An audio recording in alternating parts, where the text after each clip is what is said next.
Ever since the rumors of the incoming Mass Effect Trilogy Remaster, I found myself obsessing on this game all over again. It brought me back to the time where I would buy a shit ton of N7 decals and I would place it everywhere. I'm talking about an N7 laptop, N7 car, N7 microwave. If I owned a butt plug, I would still put an N7 on it.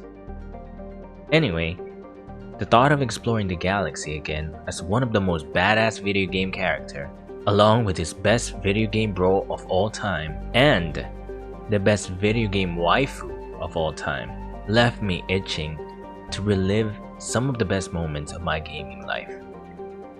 Sadly, as I started up Mass Effect 1, despite the wonderful storytelling and characters, I just couldn't get past the dated graphics and clunky controls anymore.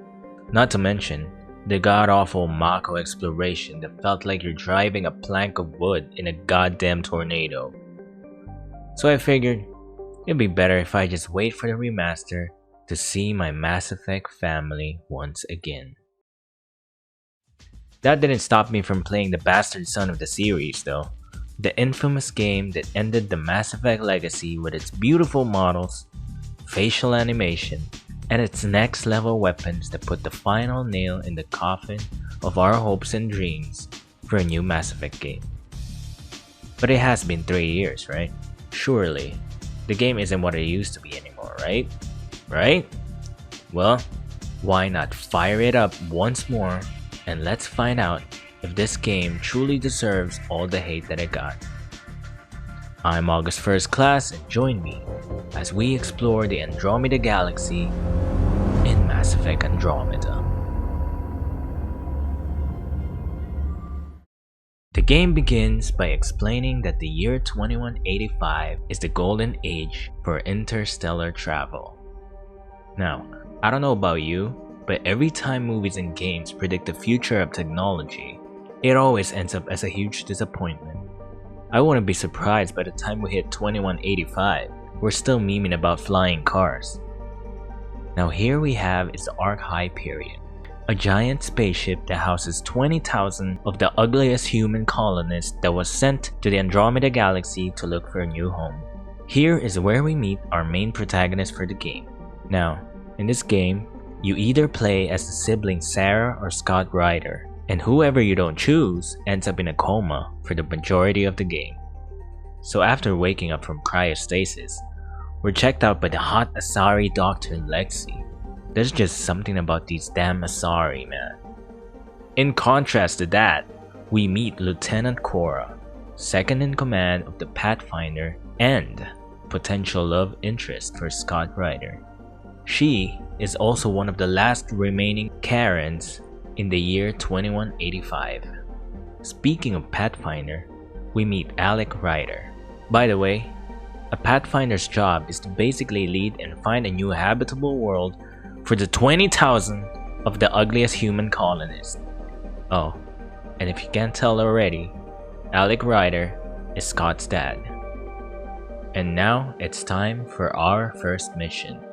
Our first mission consists of investigating this potentially new habitable planet that we just encountered. And with that, it's time to gear up. Look at Daddy Ryder rocking that N7 armor. And judging by the look on his eyes, you know he's seen some shit. As we descend on the planet, you know it never goes well.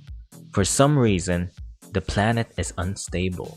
Then out of nowhere, our shuttle is hit by lightning that sent Ryder flying out of control. I'm gonna say right off the bat, the game looks absolutely gorgeous. The environment and particle effects, as well as the armors, are as good as it gets. My graphics aren't even set to ultra since I'm playing on a laptop and it usually dies from heat exhaustion. Anyway, after Ryder regains his composure, he is met by Liam, the boring human squad mate that no one actually uses or likes. So after dodging lightnings and Liam's constant whining, we encounter some unfamiliar aliens. I tried to introduce myself calmly, but decided halfway that it'd be better if I go off in a bang. While his friends watch, I deposited some bullets into his brain and stabbed the other two in the face. I then took a photo of their corpses to add to my collection. We then encountered Kirkland being hostage by aliens. Now, I never really liked Kirkland that much, so I waited till they shot him before I made my move. After wiping out the aliens, Liam and I explored a little. We found this research lab where we were greeted by this cute robot. And like what a rational human would do, I immediately shot it down. We finally caught up with Cora and the team. Unfortunately, they were pinned down by the aliens and needed some help. By the way, the battle system in this game is also really satisfying. The movement, controls, they're also fun and fluid. And I don't even have skills unlocked yet. Not to mention, the game also has a ton of dialogue and interactables. Maybe this game is actually good now after all. Anyway, after that skirmish, we finally caught up to Daddy Ryder where we decide on our method of approach. And the plan was to knock down the front doors gun blazing Renegade Shepherd style. Good enough? Let's go. Daddy Ryder did this cool backflip for no reason, so I went ahead and tried it too. Daddy Ryder was actually carrying the team so hard, but unfortunately, once we reached the main doors, he decided to stop and let me fend for myself as he checked his Twitter. I'm okay with this though because I'm not some defenseless kitten. And with that, I massacred all of the aliens in order to win my father's favor. But like all dads, it's never enough. We finally found this alien triangular shit and Daddy Ryder started doing some Pathfinder magic. A beam hit the sky and next thing you know, the planet calmed down. Whatever he did, it worked. It's finally time for some father and son moment.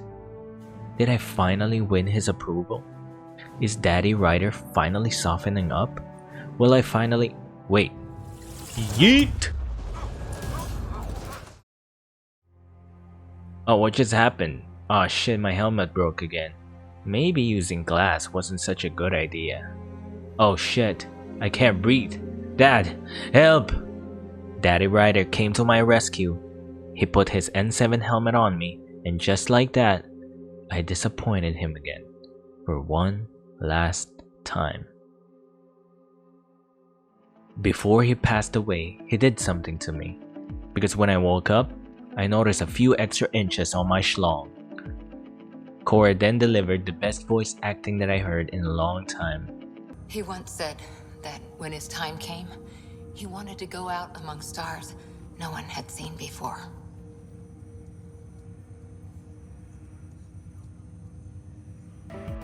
Next thing you know, I'm the new Pathfinder. Cora's a little bit salty about it, but hey, what can you do? Not to mention, there's also an AI living in my brain now. There's also a quick cutscene that introduces the antagonist for this game. We'll call him Alien King for now.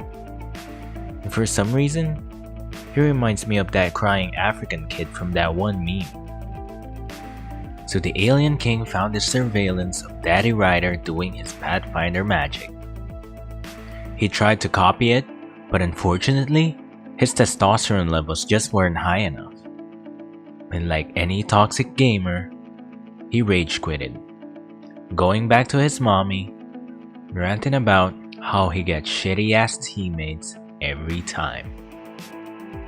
Anyway, I'm gonna stop the adventure here for now. I do hope you enjoyed watching my video. Based on my playthrough, I can say that Mass Effect Andromeda is actually a good game. And if you are a big Mass Effect fan, I do think you should give this game a second chance. And if you want to win your dad's approval too, hit that like button. If you want him to come back from his cigarette trip, subscribe. Until then, I'll catch you on my next video. Peace!